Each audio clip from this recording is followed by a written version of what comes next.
Alright, the guys outran me again. So they just got the body off. This one's a little bit dirty. I've seen a lot worse, but when you can't see the fuel pump, we definitely got to clean it up.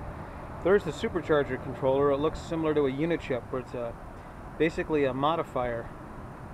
Modifies signals. Here's our broken vent that we're going to repair. You can see the ARB lines are a little bit sloppy. We'll clean those up. This is a 241J. You can tell because it has the small front planetary. This is an adapter for the Rubicrawler. This is your shifter for the Rubicrawler. Basically a high-low box. We're going to be removing that. This is your 42 RFE transmission, of course, and you've got several electrical connections here, and most of those are going to go away.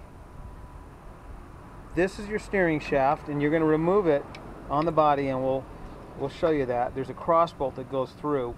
Now this steering shaft is indexed. You can only install it one way. See how there's an arc there and it's flat there? I've seen guys try to force them on the other way. I've actually seen guys actually force them on the other way. It screws a lot of stuff up. You need to put the shaft in here, then the bolt goes through because there's a half moon shaped cutout in the shaft, and we'll see that when we look on top. This is another critical thing. Go ahead and leave your ABS module and master on the vehicle. Now there's a bolt that goes through here and goes right into here, and it's shouldered, and it's shouldered because you snap this module down with these pins, and then you put this, it's a special shouldered bolt with a rubber grommet, and that keeps this isolated.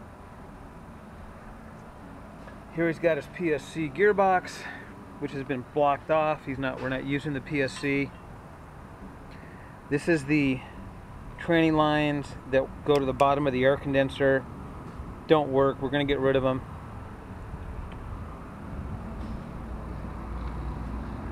Here's our fuel lines that we talked about earlier. What we're going to do, you can see there's a little snap right here for these lines. We're going to pull those out, and we're going to bring them up across here and then up.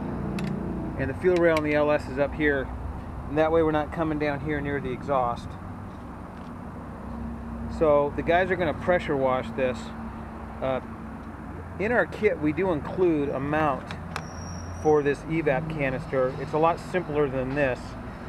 It uses the stock evap bracket, and then it has a cantilevered mount that comes over.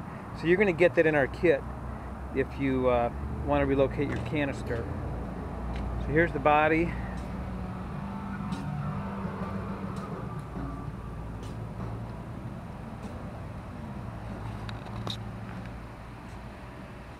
Here's that shaft I was telling you about. Notice that there's a cutout here. Make sure you get that lined up with a bolt. And you'll notice that one side's arced and the other side's flat, so it can only go in one way. I've had guys put it in 180 off and you end up snapping your clock spring. This is your ABS module connector. That's going to stay on the body, and while I'm saying that, this is your body harness. You don't need to remove it or do anything with it. The body harness goes to the C3 connector.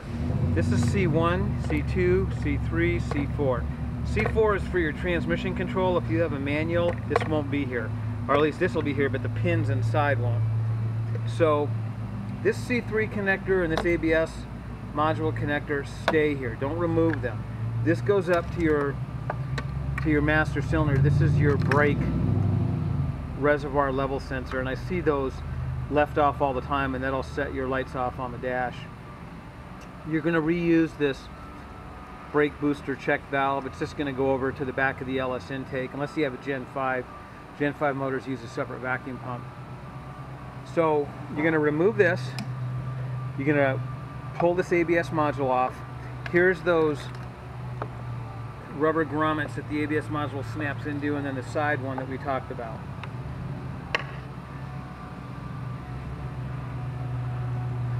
Then you don't have to remove your battery. This was an Optima. I think we're going to replace it. I'm not sure, but that's pretty much it. You're going to disconnect your heater hoses. There's the shifter cables we talked about. This goes to the C100 harness. Actually, there's going to be two of these lever lock connectors up here. There's going to be the C100 and the C102. This is the one that goes back into the chassis and back over to the TIPM. This is your TIPM here. The TIPM is also known as the gateway module. It's not only a fuse block, but it's got some computers. It's a computer module on the network, and it's one of the most important ones. It drives your fuel pump, air conditioning, and a bunch of other stuff. So that's pretty much it. The body came straight up. Here's that C300 connector we talked about. Disconnect that, and that's most of the electrical between the body and the chassis. There is normally a ground strap which has been removed. It goes from the engine to the firewall and then up here to the hood. Save that. Most guys forget to disconnect it and break it off when they pull the motor out, but we want to put that back. And really, that's pretty much it. Now, my guys have removed the radiator already, and there's a lot of stuff up here that we're going to have to clean up. Trailer stuff. I guess he tows it behind a trailer, winch brakes, whatever. But you're not going to have a lot of this stuff. So that's pretty much it. I showed you everything that needed to be disconnected. The body was removed.